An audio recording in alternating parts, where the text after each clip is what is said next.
Before we get started, Nancy Sweezy will describe where Armenia is located.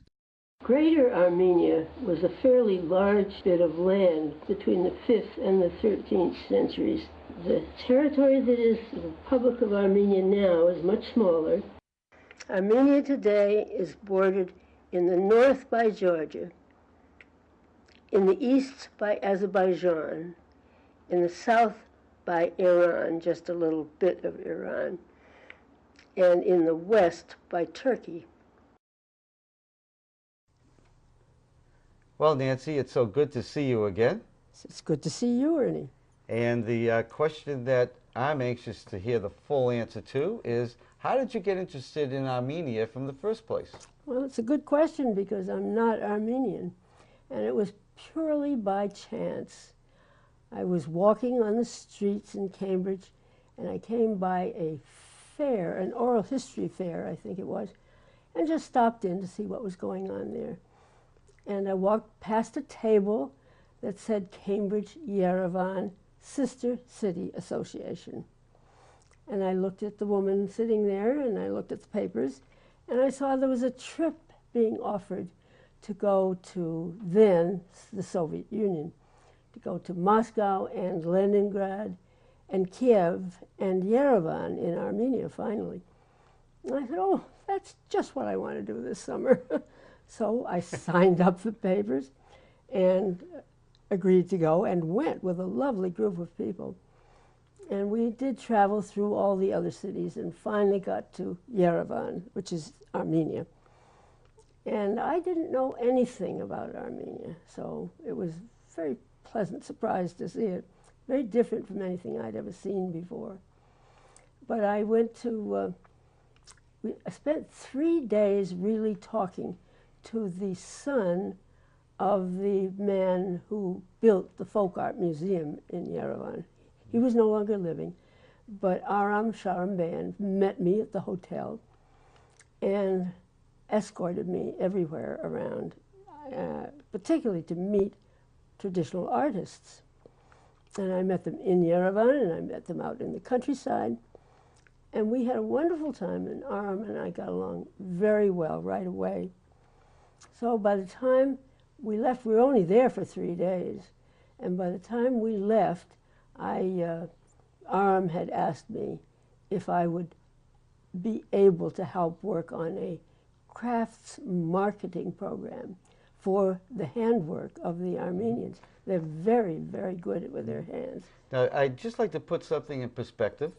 Why is it that he was so interested so quickly in getting outside help to run programs that perhaps you would think that they would be very capable of running? Yes, of course. Well, it was nearing the end of the Soviet Union, and they all knew that it was near the end. Gorbachev was in charge, and things were going to come apart, and everybody knew that. So they were kind of trying to be ahead of the game, because when it did come apart, all the interdependency of all the Soviet states fell apart. They all had to take care of themselves instead of being interlocked. And they knew that they had to do things. Well, they had only a few things to do with, and one of them was their craft work, which was so extraordinary.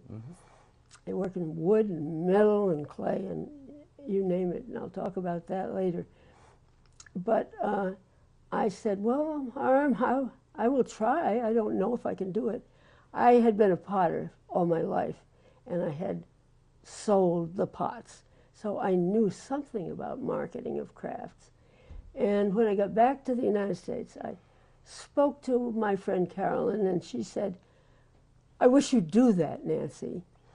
And I said, well, Carolyn, okay. And she said, I'll fund it. Now, excuse me, Carolyn Muga. Yes, Carolyn Muga, who was a good friend of mine and lived right next to my daughter. And Carolyn is, why does Carolyn have such, why did she have such interest in Armenia and you starting up this crafts program? Well, she's Armenian and born in America, but her father was born in Armenia. Her mother was not, but she's a big supporter of the Republic of Armenia, and other Armenian projects. She's busy now planting trees all over Armenia because they've been decimated. She's a wonderful woman, and she just said, go with it. And I did. I went over there a couple of times and worked with Aram, and we brought objects back, like some of these, back to New York, to the big New York gift show, which goes on once a year in Manhattan, and you put them in a booth, and people who run stores come by and look at it and decide if they want to order some or not.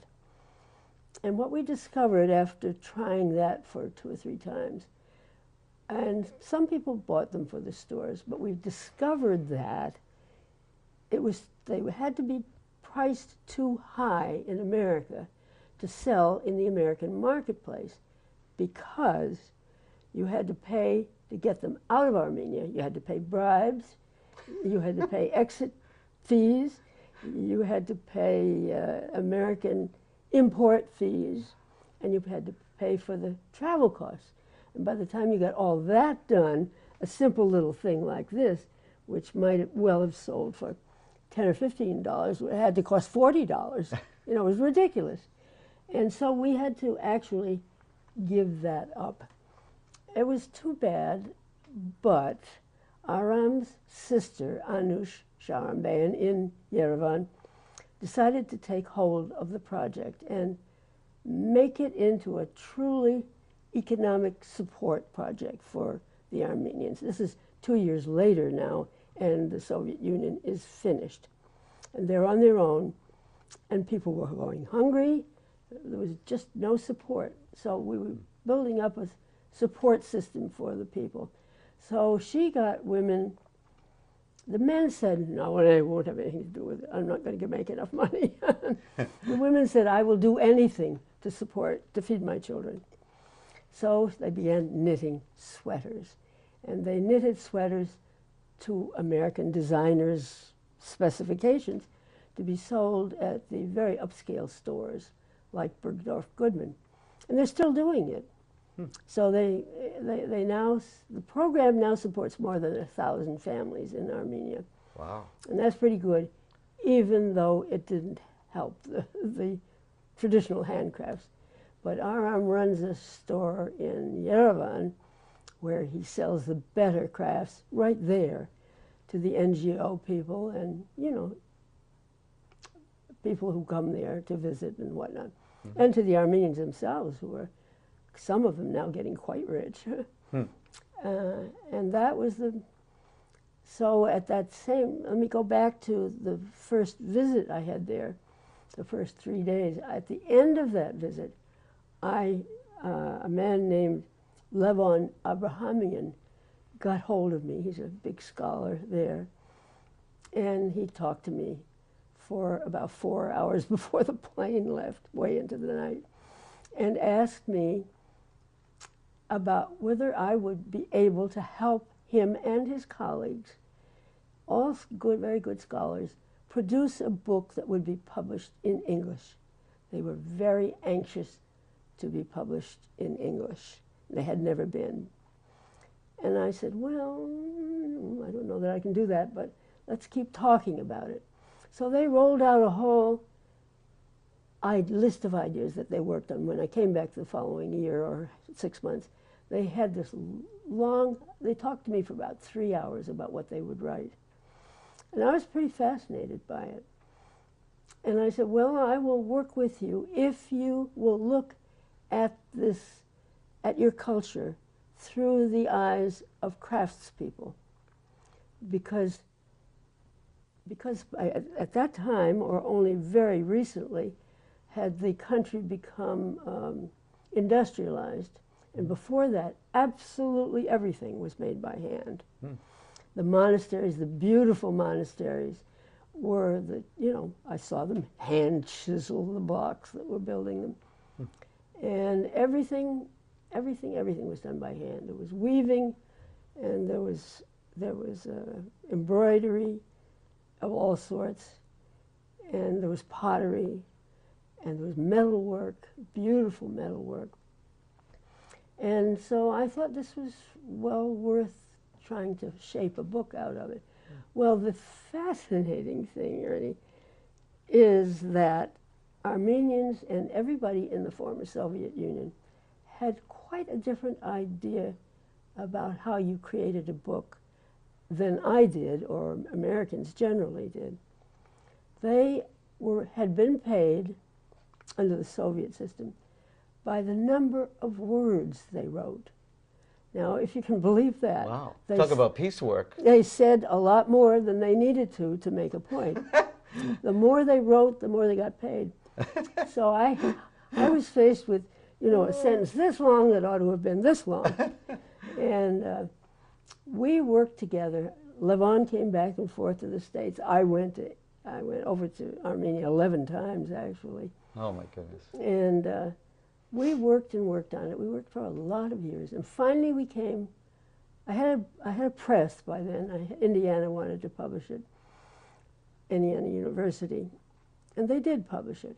But the chief curator there, editor there, said, I can't publish this, what they've written. I can't publish it.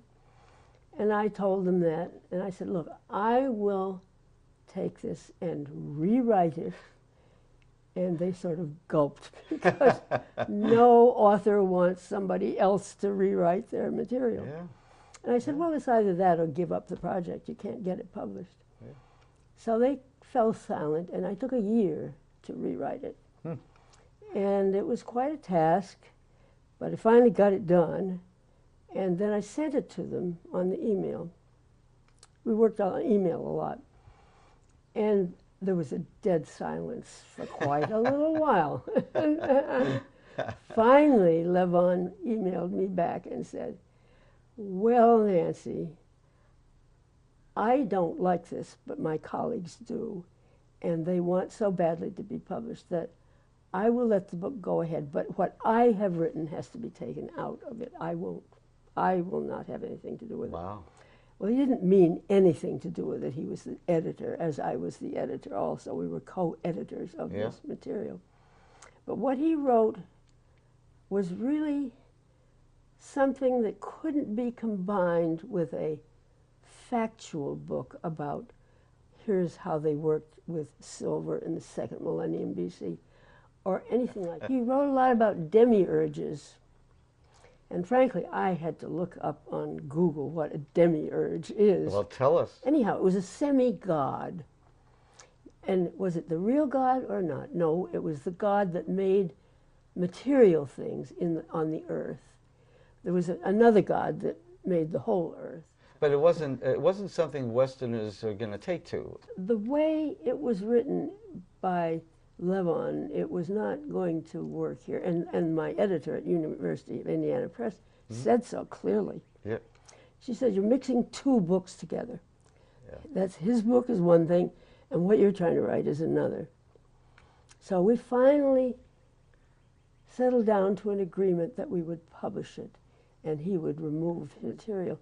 It isn't fanciful. He has a real point, but it had to be a different book. Right. Well, I have to tell you, I've read the book. It's a very readable book, the way it is now. Yeah. There it is right there. And so many beautiful pictures of artifacts that your son, Sam Sweezy, took a lot of the photos. Yeah. As well as Zavin Hashikian. Sam had 7 trips to there. Did. And speaking of trips, tell me a couple of little anecdotes about, it's not easy, especially back then, 1988, not easy traveling in Armenia. No, it isn't. No, it isn't at all. The first time I went, I was with a group, and I was fairly protected in 1988. But when I went back in 1990, I went back alone. Sam wasn't involved in it yet. And I went through Moscow, and I had just read the day before in the New York Times, the day before I left, that lone women arriving in Moscow were in great danger. Oh, my. Just what you'd want to hear. Because God. you had to take cabs to get anywhere. The airport's way out of town. And I had to get to a different airport, and I wasn't even sure which one it was because nobody ever told me. So I was terrified of getting into a cab. I went to the central desk, which there is one, and found somebody who would speak English. Yeah. And I said, I have to go to an airport that will take me to Yerevan. And I said, and I have to get into a safe cab. And she looked at the man next to me, and she said, he's perfectly safe. You can go with him. I took a deep breath and said, okay. Yeah. But we got along well. We had only a few words that we could speak to each other, but it was a long ride. And we ended up being very cheerful with each other. And he left me at the airport, and I got out with all my things. And there was no one in that airport who spoke a word of English at all. My goodness. So I had a ticket in my hand that said Yerevan. And I held it out to show that I was going to leave from here to Yerevan. And yes, okay. And go up there and sit, but, you know, just pointing. So I went up into the one waiting room, and there were no chairs. You sat on the floor. There was a bar where you could buy... Well, excuse me.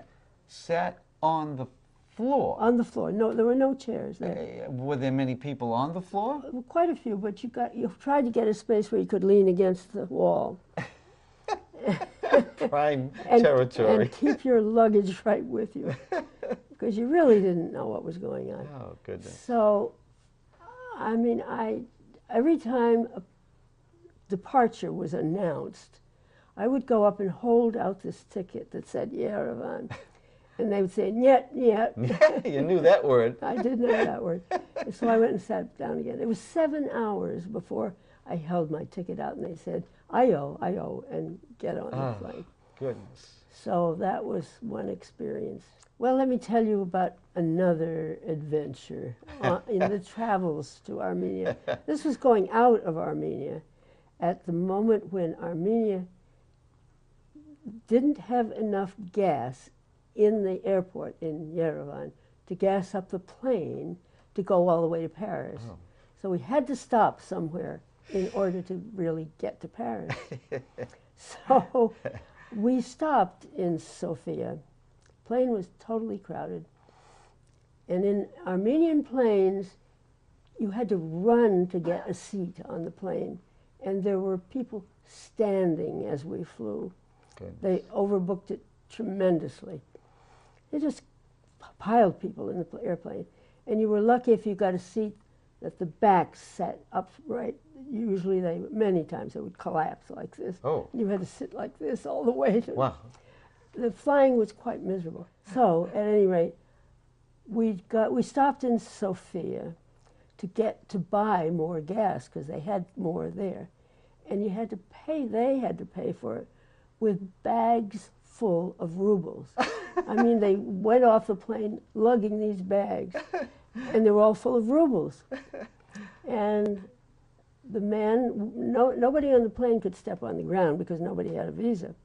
But the pilot stood on the ground and handed the money.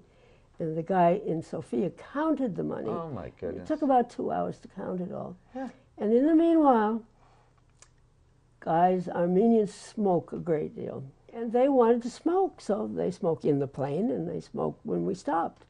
And they stood in the doorway above the steps that you walk down to get out of the plane and threw their cigarettes down the ground. Where they were gassing up? Well, they weren't gassing up yet, but there were gasoline fumes all around there. Oh, God. And they did it constantly, and Sam sat in his chair and said, we're going to die here. Poor Sam. I just wanted to take a few pictures, Ma, not die here. Yeah. So we finally did get out of Sofia and get safely back to Paris. Is it very different today? Oh, it's enormously different.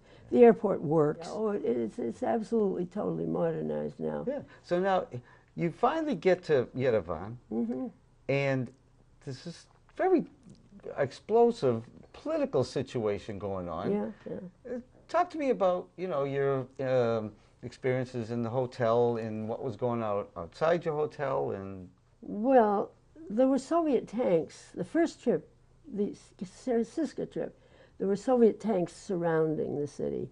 And wherever you went, you looked into the guns of a Soviet tank. Oh. and Soviet soldiers everywhere, Russian soldiers everywhere. But it was, the people in Yerevan knew it was near the end of the Soviet Union. And as we were leaving, the night we were leaving, they always have feasts in Armenia. Oh, that's nice. Everything is a feast. You do anything, and it ends with a feast. And we were having our final feast. And up in the top of a hotel, big room with the windows wide open, beautiful hotel. But this is just for guests. This wasn't the way Armenians lived. And the Armenians who were with us, like Aram, Sharamban, would hear shouting in the distance. And they would jump up from the table, no matter what was going on in conversation, and run to the windows and peer out. Because if you looked down from the window, you could see Opera Square. And that's where things were happening. And there were great big meetings of people, and there was lots of shouting about freedom. And they all thought, well, this is it. Tonight we're going to be free. It didn't work out that way, but they thought it was. Yeah. We were concerned, and they thought it really was going to work out, because a notification came from the government that every foreigner had to be out of Yerevan by midnight. Now, we were eating at 8 or 9 o'clock. And our group, fortunately had a scheduled flight out. It was scheduled for midnight, and it actually left at 3 in the morning. But that was close enough. But everybody had to get out that night. Wow. Well, we thought that means something's going to happen here. But it didn't happen then. It happened 2 years later. Yeah. Now, 2 years later, apparently there was still skepticism towards foreigners and so forth. And your son Sam, by then, came with you to start taking pictures around the countryside. Yeah. And was that an easy ordeal to do? Well, it was not easy for him. In some instances, it was very difficult. He didn't speak Armenian, and most of the scholars who were sending him here and there to take this and that picture didn't speak English. So we had to have an interpreter around all the time. And that worked all right, but one time Sam was sent off to a particular place to take a particular picture, and he took it. And he was with a driver who didn't speak English. And he stopped. He had been asked by a magazine here in this country to take a picture of a particular city in Armenia. And they got to the top of the hill, and there was the city down there. So Sam said, stop, and he got out and started taking pictures. Well, a couple of army guys, Armenian army guys, came up. Oh, Armenian army. Yeah, behind him, and accused him of being an Azeri spy. That means from Azerbaijan. Oh. And they were fighting Azerbaijan then. Well, they're still fighting Azerbaijan. No, they are still, but they were then too. And so they took his cameras, and they made they shoved the driver aside, and one of them, they were both drunk, and one of them got behind the wheel and said, we're going to take you to jail. They said that to the driver, who understood the language. So they were taken to the jail and put in jail, and cameras were taken, and it got to be 10 o'clock or 11 at night, and I knew Sam should have been back by 5 or 6. And I called Aram and I said, he's not back, and I have no idea where they are or what to do about it. But I don't like this. And Aram got on the phone and discovered what jail it was that he was in. I mean, Aram's a doer. He can make things work. He found out where Sam was in jail and the driver, and he called the head of the jail and gave him what for in Armenian, and Sam and the driver were released. Now, Aram was furious at this. And the next day, he went himself to the jail, and he discovered who the soldiers were who had done this, and he accosted them and brought in the head of the jail and said, you know, these guys did this to an American, our friend. And there was lots of apologies.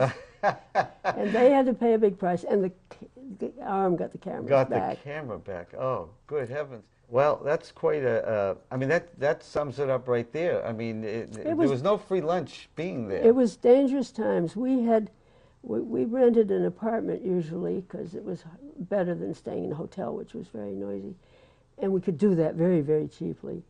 And outside at night, you had to be inside before dark because outside at night there was always shooting all the time. You heard it all night, Oh, boy. and you could get shot. People were shot all the time there. Wow. So it was dangerous, and you had to really watch what you were doing and think Yeah. about what you were doing. Did things, you took 11 trips. Yeah. Did they get easier and easier, or they were, Oh. did they step Oh. back before they would step forward a couple? It got easier. It got a little safer, and we had more running water. We usually had to haul water that we needed in buckets from the thing on the street, the hydrant on the street, up 3 flights of stairs, and purify it in order to be able to wash. Just to wash. Oh yeah, my yeah. goodness. Brush your teeth. You had carried these iodine pills that you purified everything with, Oh my. and you ate very little food because it was Sam lost 20 pounds every time he went there Wow. for 2 weeks. Well, I guess this must say something about your almost compulsive nature to Do this? do this. I mean, my goodness, 11 times you were a glutton for punishment, it seems. Well, I didn't think of it that way, Ernie. I thought of it as a project I really wanted to do, and I was well into it, and I thought it was important. I didn't think of I'm over there in order to punish myself. I thought I'm over there to do this job, and I will endure. Yeah. Well, we'll figure out how to do it. Now, while you were there and you were doing this very specific task to create this book, Yeah. this wonderful book, you did your own research. You went through the countryside. You had audio and at times visual gear. Tell me a little bit about what your own research, what research you did. Yeah. Well, I started out doing it thinking that I would really write the book from scratch, and I realized fairly quickly that I couldn't do that because I'm not Armenian and I wasn't embedded in their culture. I had to depend on the people who were embedded in the culture. But I did some for a while. I met a very interesting instrument maker named Kolya Torosian. And he made lots of instruments and played them for us. He wasn't a good musician, but he was a great instrument maker of the traditional sort. Many, including an instrument like that. And he, in fact, he made that one. I bought it from Kolya him. made this one? Yeah, he made that one. Oh, that's wonderful. I bought it from him. One interesting story is that it's another story about the condition of Armenia at the time. I spoke to the head of the Folk Art Museum before I went out on these investigative trips, interviewing trips, and I asked him if anybody was still spinning wool, to make carpets and whatnot. And he said, oh, absolutely not. They stopped that a long time ago. My goodness. So I went out into the countryside, and the first thing I saw was Kolya's wife with a spindle in her hand, spinning yarn. And 2 or 3 places I went, women were using hand spindles. You know that you hold in your hand, and the yarn goes into a basket. Why do you think he didn't know that? He wasn't a specialist in folk arts. He got that position from patronage. Oh, okay. That's the way they handed out the big positions. That stopped after a while. Yeah. But it misguided a lot of people while it happened. Yeah. And so I said to myself once more, it's very important to get into the field and see for yourself. So I saw Kolya, I saw potters, I saw Grisha, a wonderful potter, and his son. There are pictures in the book of him. I saw weavers, but something had happened to the weaving during the Soviet period. The earlier weaving in Armenia was absolutely perfectly splendid, I mean the rug, I'm talking about rug weaving now. Mhm. And Okay. during the Soviet period, the Armenians had developed a species of sheep that were excellent for their wool for weaving. Absolutely top-notch wool. Mhm. Has to do with the crinkles in each hair, and it's complicated, but they were great sheep. It was great wool from those sheep. The Soviets took those sheep away, physically away, and brought in sheep that would make a lot of meat. Oh. But they didn't have the right hair for weaving. Oh my goodness. So the quality of the rugs, the Yeah. shimmeringness of it, just disappeared. Oh goodness. And they made really some very grossly ugly rugs during the Soviet period. Good heavens. They're trying to get it back now, but it's hard. Yeah. It's very hard to do. Yeah. You know, once the thing is gone by and a lot of the meanings of motifs have been lost and the materials have changed, it's almost impossible to restart it. Yeah. Well, I remember one story during the diaspora in the early 1900s, where some grandmothers who always carried their knitting needle. Could you yeah. tell me that Oh, yes, of course. story? Of course, this was to do with the genocide, of course. When the Turks were on the side of Germany in World War I, and they were fighting the Russians. And the Russians were way up here above Turkey, and Armenia was down here. And they thought that the Armenians were a possible enemy at their backs. Mhm. And they decided they had to get rid of them. So what they did was shoot the men, kill them, and then send the women and children out into the Syrian desert where they would starve. Mhm. And they knew that they would starve. I mean, it was definite, deliberate genocide. Yeah. And one woman's story you wanted to hear about is one woman, a grandmother, was walking with her grandchild on this long trek. Of course, the older woman died. I think the granddaughter lived, but you had to be very sturdy to survive that trek. And she decided she had one last gift to give to her grandchild, and that was to show her the patterns of her embroidery, her traditional patterns in the family. Each family had their own traditions of embroidery. So she took out a needle that she always had in her skirt, and she took a part of her, what they call chemise, her top, and tore it and undid the threads and threaded the needle and started making patterns for the grandchild to learn. Amazing. It's I mean, amazing. wonderful. It's a wonderful Oh, it's a story. wonderful story. Wonderful story. It's a very generous story. And reading your book, that really does follow, that really traces the history of Armenia from very early BC on through. Yeah.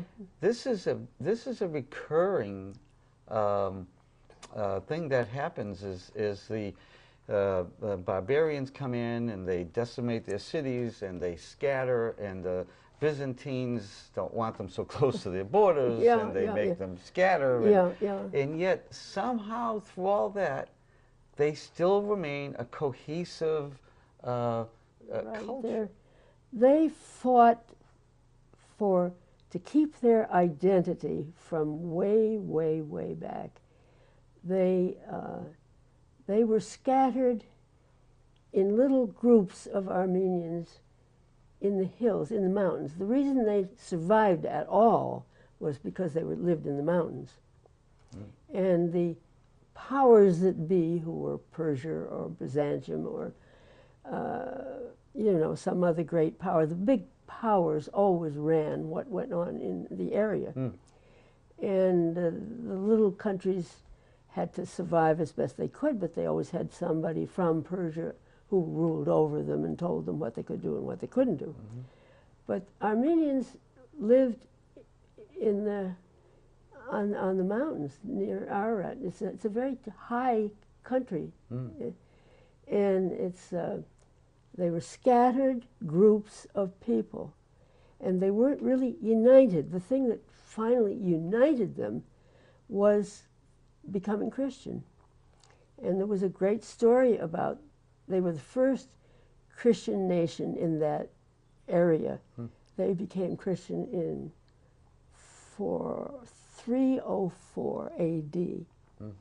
And a man named Grigor had come from the area of Jerusalem to proselytize, actually, you know, to convert people to Christianity. And he came into the highland of Armenia, and he was convincing people to become Christian. And the king at that time of Armenia heard that this man, Grigor's father, had once tried to assassinate his father, the king's father. Oh. So he had him thrown into a pit to starve. He left him there, and it's a very interesting story. Immediately he threw him into a pit. The king turned into a boar, and all his courtiers fell ill, and nothing functioned in the state for 13 years. They were all just helpless. And the king's sister had been converted to Christianity before this happened. And she had a dream that an angel told her that if they would let Grigor out of the pit, the king would become a human being again, not a boar. And finally she convinced, she had him Grigor let up out of the pit. I went down in that pit. It's a very deep, little well-like place. It's called Khor Virap, and it's got Mount Ararat in the background. Khor Virap means deep pit. And they built a monastery on top of it now. But anyhow, as soon as Grigor got up out of the pit, of course he'd lived there 13 years without food or water, supposedly. And although someone might have been sneaking in food. It's guessed that somebody did sneak some food down to him. But the minute he came up, they became human and functioning again. No, after he baptized them, the first thing he did after he got up was baptize them into the Christian faith. And at that time, they stopped being bored and ill and all that. They became human again. And immediately the king said, "That's a miracle. I don't believe it." And we are going to be a Christian nation. And he pronounced Armenia to be Christian. Why did Christianity then spring them into such a cohesive culture? They had no written language at that time, and they wanted, the people who had been converted and considered themselves to be priests wanted to be able to read the Bible to the public, to the populace. And they had a very hard time convincing them to give up their old gods, who were familiar and friendly, you know, the pagan gods, who they thought lived in the house with them or were down the street. They were everywhere. But for a God that was absolutely unknown and unknowable, you know, that was a tough one to get through. But they, so finally a man named Mesrop Mastrots decided he would try to create a written language for the Armenians so that they could have the Bible in written. And he tried to invent letters. You have to invent letters before you can write words. And he tried and he tried and he tried, and he just was about to give up. And he started to pray. And the minute he started to pray, the letters came to his mind, and he wrote them down with his pen or reed or whatever they wrote with.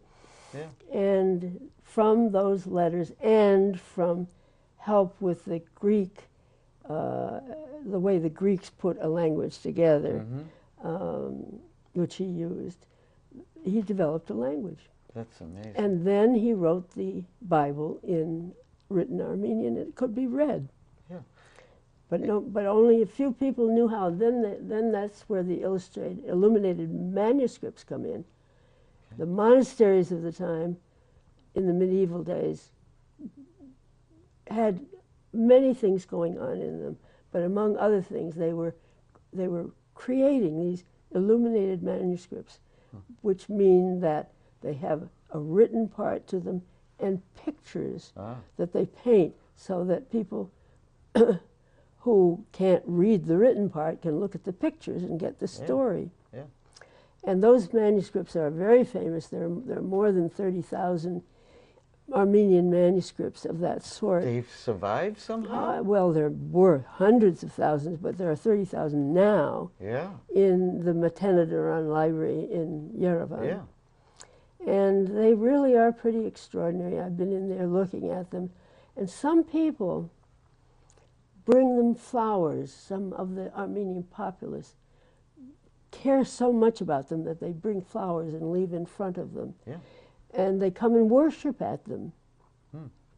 They mean just everything to the Armenians, and they are gorgeous.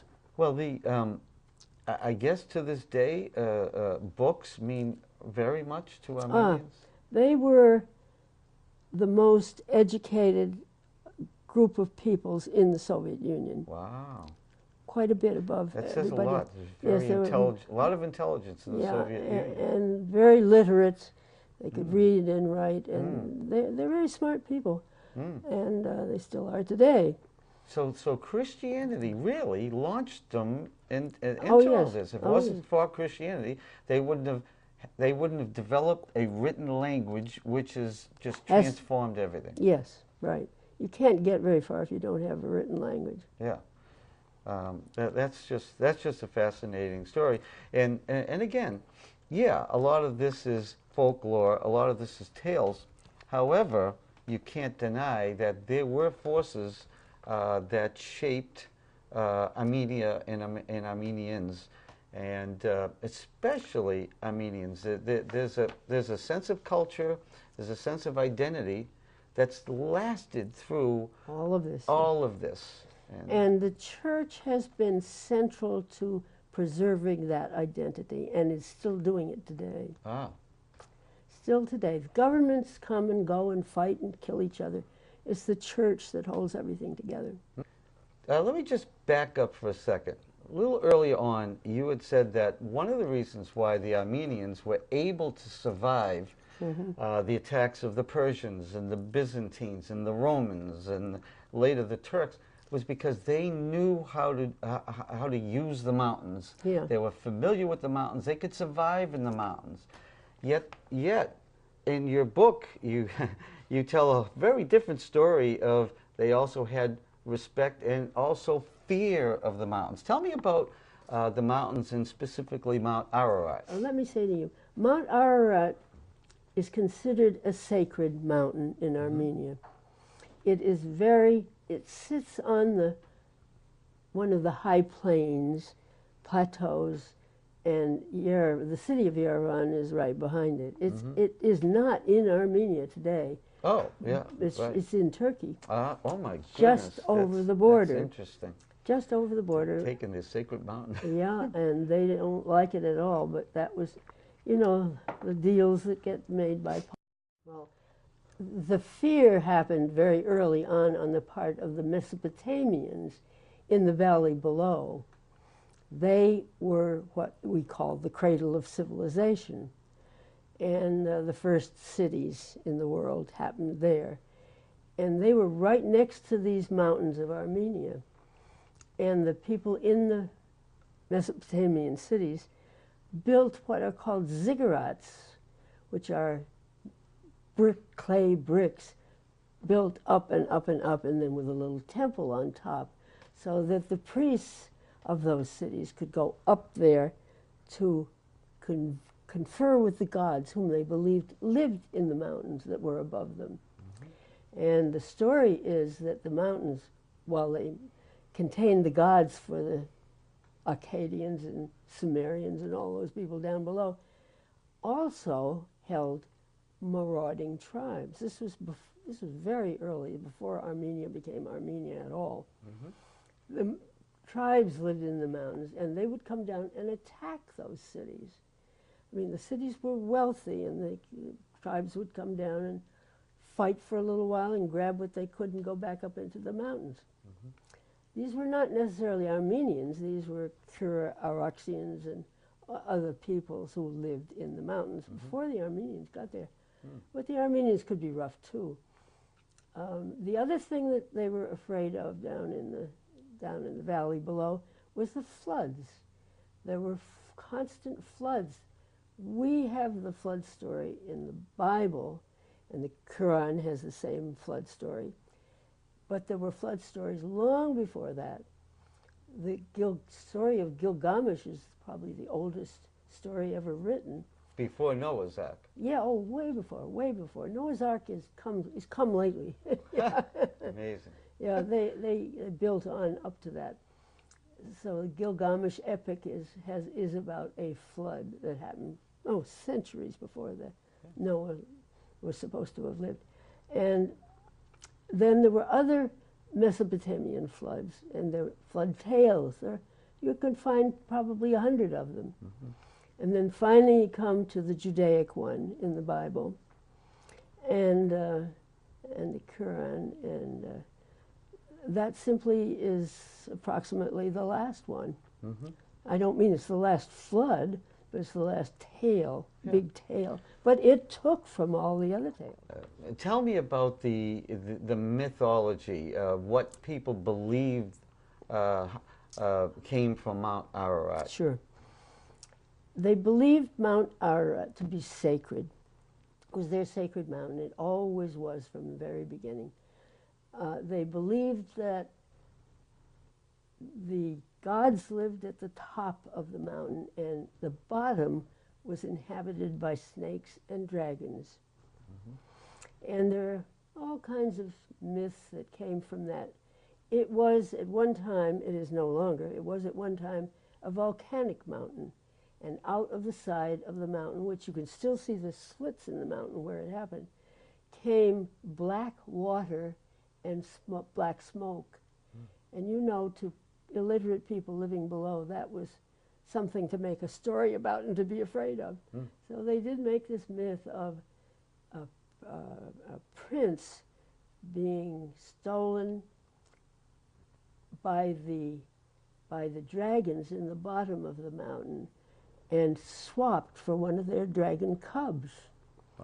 And the dragon cub grew up and became more and more dragonish as he got older, and his father said, the king said, this won't do, and had him chained up inside the mountain, where he had several dogs with him, and the dogs constantly gnawed on his chains, but they never could break them and get him loose.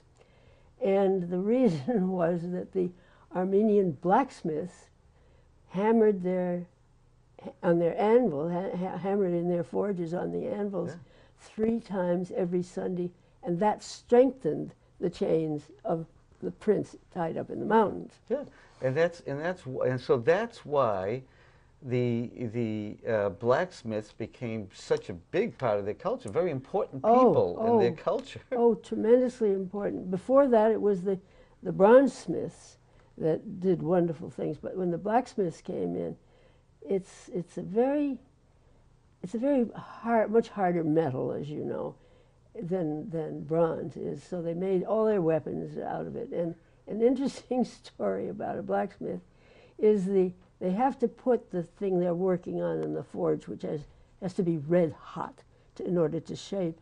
They dip it into a pail of liquid that they have right beside it in order to, there's a change that happens by doing that makes it less likely to crack. And the water that they put it into was red from pomegranate juice that they put into the water. And people liked to think that it was dragon's blood that they were dipping the iron into, and that made it very special. That's why those dogs couldn't gnaw through that. And it's why all the Armenian warriors had such great protection with their armor and their weapons. And you know, these traditions don't die easy. Maybe in the 1800s, people were finally proving that they could scale Mount Ararat. Yeah, it was a taboo against climbing it. It had always been, because it was so sacred. But a a German man and an Armenian, a very important Armenian man, and a couple of his friends did climb the mountain in 1829. And when they came down, they told the story of having climbed the mountain. And the clergy would not believe them. They said, you can't have, you can't do that. Even to that day, and that was fairly modern times. Well, Yeah. that's an incredible story. Mount Ararat, of course, is so central to Armenia, Oh. and that's why it is highlighted on your book. Yeah. There's more and more that we're going to be talking about as the day goes on. But Very good. so far, we'll take a little pause here for a break. Thanks so much, Very Nancy. good. This is terrific on the Expert Series. One day, I was in a shop in Sharon, New Hampshire, one of the League of New Hampshire Arts and Crafts shops. Followed a path that said pottery and had an arrow. And I walked down there. I said, I better go see what that's all about. And I walked down there, and there were in the building, little crude wooden building at the end of the path, were half a dozen people sitting at wheels and making pots. A wonderful potter was teaching them. Her name was Vivica Haino. And I said, may I put my hands in some clay? And she said, sure. There's a wheel that's free. Just grab a piece of clay and see what you can do. And I got my hands in clay, and I knew the minute I had my hands in clay that that's what I wanted to do. And I proceeded to do it from then on. I set up a little shop at my own house and worked at learning how to make pottery. Well, we're back with Nancy Sweezy outside her lovely retirement community. Nancy, your book, Armenian Folk Arts, Culture, and Identity, was first published in 2001. Yes. Every copy was sold, and the book has not been reprinted. Are there plans for reissue of your book? Well, there's some plans that might pan out. I'm talking to two different presses about it, and they seem to be quite interested. They know that there's a lot of interest out there in educational institutions and in the general public. Yeah. Well, having read the book, and I'm just kind of a common guy, I found it very interesting. I learned a lot, and from that, I'm very interested in the Armenian culture. Well, so I would think, other people would feel likewise. So I'll be looking forward to seeing that again. Is it going to be in hard copy or paperback? no, it will be in paperback, which makes it much more available because it won't cost so much. Well, good. That's good too. What other projects are you working on these days? I'm working with a PBS project called Craft in America. I'm working with Carol Sovian from Los Angeles, who's producing this, and I am being advisor to her and the project about pottery in North Carolina, and especially Vernon Owens, the master potter there at Jugtown Pottery, where I worked for 10 years with him. Well, you should be able to give some pretty good insight where you've had your hands in pottery for how many years? Well, I hate to say, since 1951. Right, so I think you know a little bit about it. And you also did some work for the Smithsonian, went around through the South? Yes, I did. I explored the South, the still extant traditional potters in the South. I found 35 of them and interviewed them and wrote a book and put on a show at the National History Museum on the Mall in Washington. Right. The other thing I'm working on, Ernie, is my memoir, because I've had a lot of adventures in life. And I know you have. and I find it kind of fun to think back on them and try to write them down. Oh, that should be a lot of fun. Yeah, it will be. You're the first one to want to look at that book. Well, Nancy, you've been a most compelling and interesting guest. I've learned a lot from you, and especially working with you over the last 9 months. It's been 9 months, Nancy. It's unbelievable. It's unbelievable. From we first talked about having this show, and I'm very happy to have you on. And we've only scratched the surface of this topic. Do you think we can have you back a couple more times? Oh, sure, if you want me. I absolutely do. Thank you very much, You're Nancy. welcome. Thank you. Our guest today was Nancy Sweezy, National Heritage Fellow for her work on traditional arts, author of Armenian Folk Arts, Culture and Identity, here on the Expert Series. Have a nice day. Check your local TV listings for Part 2 as Nancy Sweezy takes her research to the Armenian countryside. Nancy seeks out examples of Armenian folk art while conducting many interviews with local artisans.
The taste by the design will correspond with the building.